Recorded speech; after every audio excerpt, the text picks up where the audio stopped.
Welcome to my Inconclusive Thoughts podcast. How long, how often, how many people involved?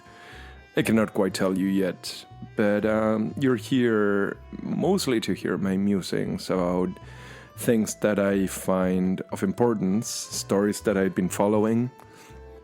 and conversations with interesting people, colleagues, acquaintances, etc. I am Martin Gack. I live in Berlin. I write the Substack Inconclusive Thoughts, and I co-host with Bill Glucroft the podcast for the EU Observer Euroscopic. If you haven't yet done so, I invite you to subscribe to my podcast and to subscribe to my Inconclusive Thoughts page, where you will get my writing, which is free for everybody, and you will get my podcast and other features as I go along and develop new formats,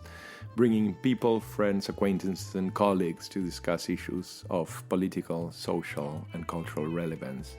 I, of course, ask you kindly to join in and donate. This entire project is essentially underwritten by friends of the show that are interested in the kind of work I do and the kind of content that I bring to you. So if you haven't done it so, please consider pledging your support to Inconclusive Thoughts. This week, I actually want to talk about the Hannibal Directive. And for those of you who are not up to speed with this, it's actually a rumor that circulated in the very early days after the 7th of October attack in the south of Israel, which claimed that a directive was in place, always a bit shrouded in claims of conspiracy and dark Jewish cabal. So it had sort of an anti-Semitic sort of flavor to it, and Israel used this anti-Semitic flavor to defend itself. But what this directive essentially did was give clearance to the Israeli military to shoot its own soldiers that were captured by enemy forces, in this case Hamas, but in other cases Hezbollah or sort of Syrian forces or wherever it is that Israel might be confronting enemy fire. It gave the allowance to actually kill its own soldiers and its own personnel in order to avoid capture. The stated main purpose of the Hannibal Directive was to prevent the need of Israel to negotiate an exchange of prisoners. Most exchanges of prisoners for Israel with Hezbollah or Hamas had been, let's say, quite lopsided. Israel had to give up a lot of its prisoners in order sometimes to just get back one soldier or, in some cases, corpses of soldiers that were killed in combat and then taken by the enemy. So it was rumored very, very early after the 7th of October that in fact there had been Israelis, both soldiers and civilians, killed by Israeli fire. And one of the arguments that Israel presented was that in fact this might have been a case of friendly fire. Essentially the fog of war meant that in the confusion of the early hours, Israeli responders, military responders that were trying to push back Hamas over the fence, did not really have the capacity to distinguish enemy from friend or foe from friend, and therefore people were killed that should not have been killed. But there was a parallel story going around, which was in fact that the Hannibal Directive, which had been put into place in the 80s and had been eliminated, at least in theory, about 10 to 15 years ago, was actually activated. And this had been strenuously rejected, denied by the Israeli government, both hurling accusations of anti-Semitism against those who made the claim and dismissing others that, it could not really completely contradict. Among them, a victim of the attacks that had been in one of the kibbutzim and had seen directly the attacks or the Israeli tanks and helicopters firing on the kibbutzim in places where civilians were known to be. So for many, many months, people like Roger Waters, once upon a time Pink Floyd, who has been sort of regularly accused of anti-Semitism for taking a sort of clear and loud Palestinian, pro-Palestinian position, had been dismissed essentially as loonies who were just repeating conspiratorial stories against Israel, which basically meant, in the Israeli propaganda machine, meant really no more, no less than against all Jews. But now, Haaretz, an Israeli newspaper, has published an investigation based on a scoop picked from the very high end of the ranks of the Israeli defense forces, which essentially confirms that the Hannibal Directive was activated, and that it was activated in such a way that the demand was that the entire area would be treated as a kill zone. That is to say that nothing would be left alive. So civilians or military, friend or foe. For me, it's almost impossible to convey the sheer horror of coming to this sobering understanding that Israel has a set of rules which are exclusively geared to the assassination for political and strategic expediency of its own people. Whatever one might think about the position of the Israeli army, whatever one might think about Israel and its civilian population, whatever one might think about Israel as a political project, the question here is rather a question about the putative morality of a government and a military system that sees its own people. I'm not really just talking about, rank and file of the military system. I'm not only talking about sort of male combatant age, but I'm talking about like children, women, and the elderly and the handicapped. All of those people were and are, for the state of Israel, dispensable pieces. And it is just staggering to come to the realization, should be sobering for everybody, to come to the realization that the most moral army in the world has been operating in secrecy, essentially a program of assassination against its own population and people. In terms of the conflict, I think it is essential to point out that this just adds to a very long list of mendacity and prevarication that Israel, from its official communication outfits, has sort of produced, both in terms of omission, in terms of denial,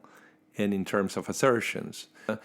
The dismantling of this sort of web of flies that has really been dispensed and deployed from the very, very early hours of the 7th of October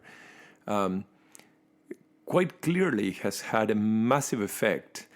in public perception of the conflict, and it has,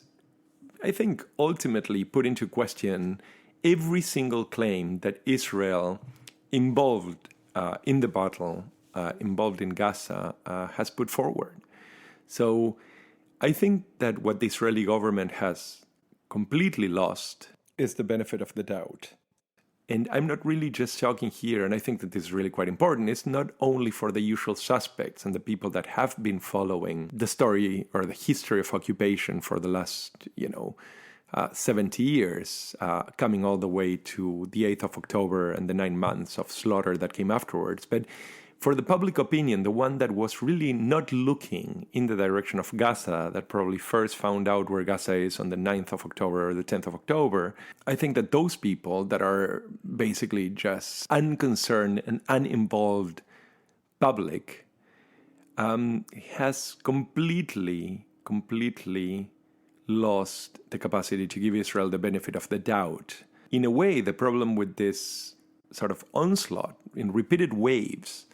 of denial and refutation of the claims of Israel comes at the price of a huge political wave of distrust, which feels, I would dare to say, betrayed by an Israeli political machine that has talked about 40 beheaded babies, mobilizing some of our deepest horrors and our deepest sense of opprobrium, and then has found out that Israel had lied about that, has lied about the slaughter of pregnant women has been less than transparent about the question of sexual violence against Israelis, has actually fabricated apparently a story of mass and systematic rape as an instrument of war by Hamas. I mean, there is virtually no place you can look at in the last 9 months of Israeli communications which in the end does not show itself to be a complete and utmost failure. And I think that what many of the apologists of Israel fail to understand is that not only those of us who are watching attentively cannot unsee what we have seen, but we cannot reestablish a trust in a political machine that continues to be proven day after day after day through 9 months of bombing and slaughter to be essentially in the business of lying for political, strategic, and in the case of Netanyahu, one would argue, personal gain. In the case of the Hannibal Protocol or the Hannibal Directive, what we have, I think, ultimately is a massive shift in the way that Israel is to be understood in engaging not only Hamas during this conflict, not only in relation to the slaughter of the civilian population, but I think by and large in relation to Israel as a defense machine and Israel as sort of a moral Jewish project. I belong to the Judaism that claims that whoever saves one life saves the universe, and the notion of the precious integrity of that life is essentially incompatible, absolutely incompatible with the instrumentalization of that life, using that life as a mean to an end. And in that scheme of things, in that idea of a Jewish ethics, which is absolutely based on one line in a Talmudic commentary. It does not belong to the core of orthodoxy, but is absolutely prevalent through synagogues around at least the Western world. It's most certainly something that is absolutely incompatible to what we now know is not simply, really, not simply friendly fire, not sort of death in the fog of war, but actually a programmatic set of rules intended to actually kill Jews, Israeli citizens, for the sake of a certain strategic advantage. I think that this changes things quite radically, and my assumption is that what we're going to see as a reaction to this story by Israeli officials, because they will have to present some sort of reaction, is to point out back at Hamas as the main cause of these deaths. And in this way, I think that something very interesting is going to be made visible. This is partly, of course, speculation, but I think that these are things that one can already see in relation to the hostages that Israel itself killed during its so-called attempted rescues, which is that Israel treats not only Palestinian civilians, not only treats Israeli hostages in Gaza, but it ultimately also treats its very own population as human shields, as people that are liable to death, a permissible death in view of the Israeli Defense Forces because of Hamas. So Hamas, in other words, is not only a sufficient justification in the eyes of the Israeli state to kill Palestinian civilians in Gaza, it's not only enough of a reason to kill Israeli hostages in Gaza, but it's also a sufficient reason to kill Israeli victims on Israeli soil. This is, I think, a watershed moment. So that is all for now. And if you found this interesting, please do subscribe to the podcast. Do follow me on Inconclusive Thoughts. And if you found this interesting, please consider supporting the project by pledging your financial support or donating to Inconclusive Thoughts through PayPal, Bitcoin, or here on Substack. Talk to you soon.